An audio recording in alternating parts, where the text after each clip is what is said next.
Aujourd'hui, l'agence et le ministère lancent le Fonds des zones industrielles durables.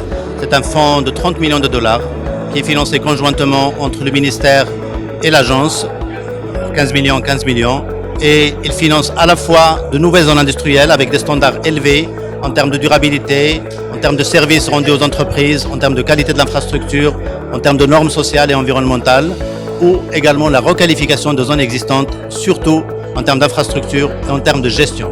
L'élément gouvernance est fondamental et central dans ce fonds. À côté de ce fonds, l'agence, à travers MCC, finance 3 sites pilotes qui sont basés sur le partenariat public-privé.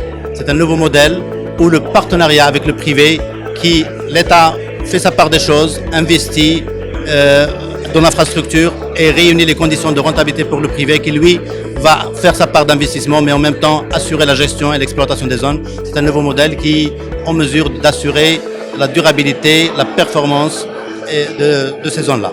Donc ce fonds-là va financer autour de 10 à 15 projets entre nouvelles créations et requalifications.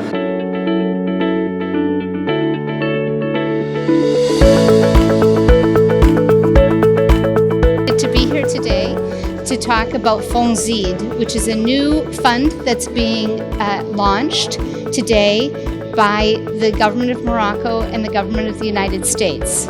Working with the Ministry of Trade and Industry and Digital Economy, the Millennium Challenge Account of Morocco, the Millennium Challenge Corporation of the United States, we're pleased to announce this $30 million project, which will be about refurbishing and establishing industrial zones that are ecologically sound and technically advanced. The purpose behind this is to unlock the potential of the people of Morocco, particularly the youth.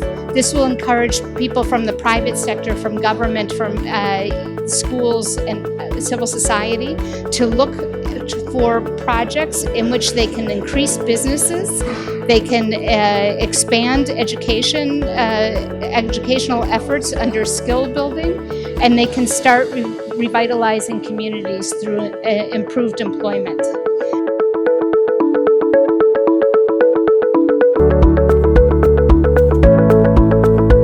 Le Maroc était un des premiers bénéficiaires de nos compacts. On a conclu le premier compact en 2013 d'une grande somme de 697 millions de dollars.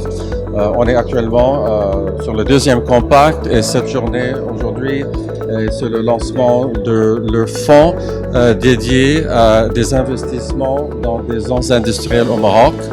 Alors, cette deuxième compact a identifié deux activités importantes pour le gouvernement marocain pour adresser certaines contraintes à la croissance économique.